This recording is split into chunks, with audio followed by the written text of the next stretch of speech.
I'm your host, BKP. Good morning from the office, North Georgia's only live online morning show. Now, we're talking about the Supreme Court, Donald Trump's next campaign, Donald Trump's next move to pick a Supreme Court justice will be on the 9th, is I think what we're told. On the 9th, let's see, next Monday. So we'll know next Monday who he wants to be the next Supreme Court justice. I have picked Amy Barrett, but let's move along. Donald Trump said, when asked about abortion, that it would go back to the states. Okay, I don't want to quote him and say he said it would be overturned. He said abortion will go back to the states. Okay? It'd be the state's decision. Now, not getting too far into it, let me see, I actually have an error here. Bear with me, I made a mistake here. I should have done this. I know what I want to say, but it was better that I find something. And just take a second. ABO will go back to the states. And I should be able to get an article. Okay, this is just real quick. I'm trying to get an article. Trump says abortion rights could very well end up with the states at some point. Okay? Now, this is where I told you earlier that I was not going to. In the first segment, I took on the campaign of Casey Cagle. I never said anything about either of the candidates personally, themselves, and where they stand. This changes gears for the Georgia governor's race, and you think about it where you're at. Now, Trump says abortion rights could very well end up with states at some point. Okay? President Donald Trump acknowledged in an interview broadcast Sunday that his choice of successor for Anthony Kennedy could have a profound effect on the legality of abortion across the country. Maybe someday it will be to the states. You never know how that's going to turn out. That's a very complex question. Trump said in an interview with Fox News. Trump later added, it could very well end up with states at some point. Now, why will it end up with the states? What will be the case that sends it back to the states? What will be the case that Antonin Scalia, God rest his soul, said we did not have the case? See, Antonin Scalia thought, and I could be, no, I'm not wrong. Why the hell would I even come close to that? You got to read this. Antonin Scalia thought, I think I have the right case. Let's just put it like that.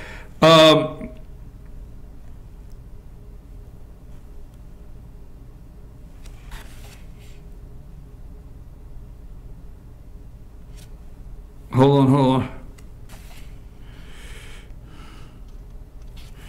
That's his dissent. Now, Planned Parenthood versus Southern Pennsylvania. Planned Parenthood of Southern Pennsylvania versus Casey, 1992. Okay. And the case where the dissent was written by Justice Sandra Day O'Connor, Webster versus Reproductive Health. In 1989, Webster versus Reproductive Health is the one that I think Antonin Scalia thought would be the case that would reopen and re-examine Roe v. Wade. This case is going to do that, is my prediction. And this is why Trump said it could go back to the states.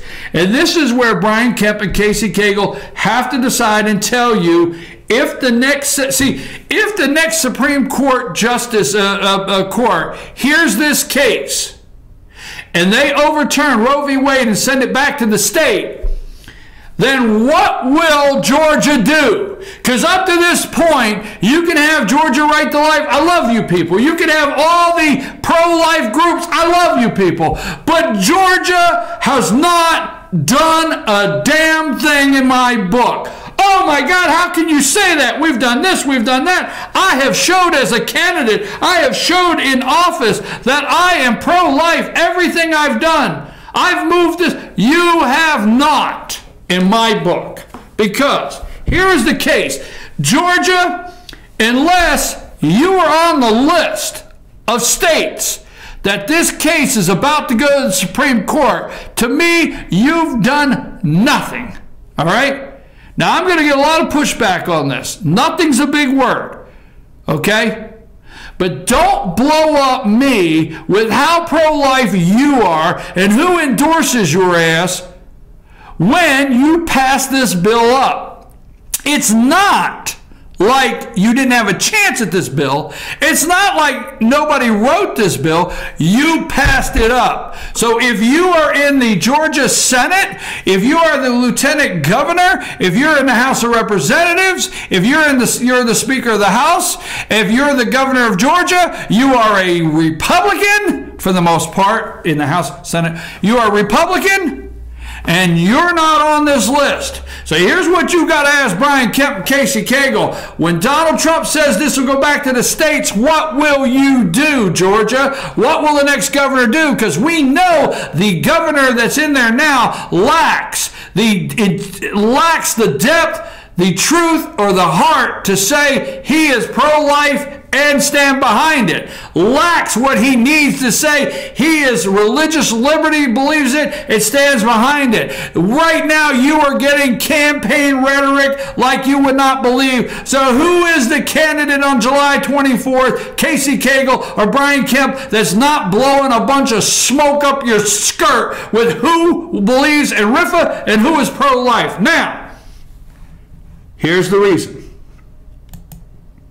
I'll find it here in a second. It won't take me but a second. I got it pulled up here. Let's see. Come on now. Where is it? Where is it? Where is it? I had it here just a second ago. Roe v. Wade, Lieutenant Governor. Here it is. The fetal heartbeat bill. The fetal heartbeat bill. A fetal heartbeat bill is a form of proposed abortion legislation in the United States of America which makes abortion illegal as soon as the fetus heartbeat can be detected. So it basically is the closest thing you can to a state, okay? The fetal heartbeat bill is the closest thing you can to a state abolishing abortion. Abolishing abortion. A state. Closest thing you got to a state abolishing abortion. It's called the fetal heartbeat bill, and it makes abortion illegal as soon as the fetus heartbeat can be detected. Now, I don't know, I'm not a doctor, but I hear the fetus heartbeat is like almost immediately, like it's not even like 8, 9 days, 10 days. I don't know that you can hear this. I don't know. But this is the bill. And this will be the argument. And remember, I read you restrict, okay? That's Roe v. restrict a woman's access to an abortion. So that's going to the Supreme Court. Now, here are the states that are in this. Fetal heartbeat bills by state. Alabama, Arkansas, Iowa, Kansas, Kentucky, Mississippi, North Dakota, Ohio, Texas, and Wyoming. See, I missed Georgia on that. Let's see. Let me just count how many states. 1, 2, 3, 4, 5, 6, 7, 8, 9, 10. 10 states. Now, that's enough states to where the Supreme Court has to take serious that some states feel it's their right. Okay? So we have state rights, Supreme Court. Now, are you going to tell me that abortion is constitutional? Just pick up Scalia's court. Now, I don't want to get into I'm pro-life, you're pro-choice, whatever. Don't want to get into that. I'm just saying, do you think it's constitutional? Okay? Pick up Scalia's court and read the abortion section, and then come back and tell me what you think. Now, that being said, 10 states have the fetus heartbeat bill that are being challenged. Go Google the fetus heartbeat bill and see how many lawsuits are up against that bill now, all across those 10 states. But Georgia is not on the list.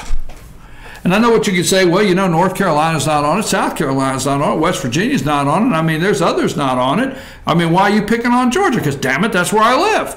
And because I know this. I know my politicians are lying to me. Oh, shocking, a shocking turn of events to hear that a politician lied, all right? But I know they're lying to me. And I want to find out who's going to tell the truth.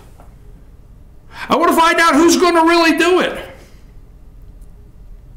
Because I want to know, as governor, who will say immediately put on my desk. See, here's the lie that gets told, is you got to wait till after session. No, you don't. You can take a bill from last year. I think a bill stays on the books for 3 years. Okay, it stays on there for 3 years. So you can take a bill that was filed last year.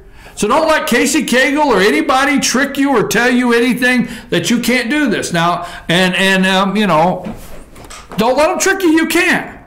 You can take a bill that's on there, and you can take the heartbeat bill, the fetus heartbeat bill, and you can take that, and you could go and you could say, hey, I want to take this on the floor of the House of Representatives. The governor promised, and he has asked the Speaker of the House. Governor picks up the phone, Mr. Speaker, Mr. Speaker. Mr. Speaker, what I'd like for you to do is I'd like for you to get that fetus bill right on the floor. I'd like for you to get that because I promised the people of Georgia, and I want to keep it up because of this Supreme Court justice that Donald Trump picked, which I told the people I support Donald Trump. And it's going to come back to the states, and I want to be ready to tell the people of Georgia and the Supreme Court that Georgia is in with the other 10, and we believe, just like the President of the United States, we're going to support the President of the United States, okay? So, or we're gonna do that. So, what I want you to do, Mr. Speaker, is I want you to get that bill that was there last year. I want you to get it crafted up there. I want it on the floor in 48 hours for a vote. It was there last year. You looked at it. That's what I want. I want it on my desk by Monday morning. Well, Mr. Governor, you're in session. Are you not in session? Have you not already voted on 15 different formalities? Go see the votes, folks. They vote on, all these formalities after one after another, naming the county, the greatest county that has bumblebees, and, they do resolutions. Let's get these resolutions. Let's recognize this county, for having more honey than the other counties in the state, and this is the greatest honey in the world. Whatever. They do those. Boom, boom, boom, boom, boom, man, as soon as this session opens. Then you call over to the lieutenant governor, and you say, you know what, you campaign, because I think the next lieutenant governor of Georgia will be Schaefer, David Schaefer. So you call David Schaefer and you say, David, now, look, let me tell you something. You campaign pro-life, you say you're pro-life, you actually have a pretty good track record of pro-life legislation. So I've told the House to get that heartbeat bill out of there, and I want it on my desk by Monday. So you get the senators in there and you whip them up real good. That's what the whip is, You whip them up real good and you let them know by the end of the day there's a bill coming from the House and you want it passed because I want to sign it. Who will that candidate be? Oh, they're going to say I'm being outrageous. They're going to say, well, he's just asking for something that's not realistic. Trust me, if they wanted to, they could call a special session, all right, to approve Amazon just like that. But you talk about the fetus bill, heartbeat bill, and everybody runs from that. What will Brian Kemp, what will Casey Cagle do with the fetus heartbeat bill? Because I'll tell you now, my prediction to you is that will be the bill. The 10 states, let me remind you, Alabama, Arkansas, Iowa, Kansas, Kentucky, Mississippi, North Dakota, Ohio, and Texas, Wyoming. They will, okay? They are already suing those.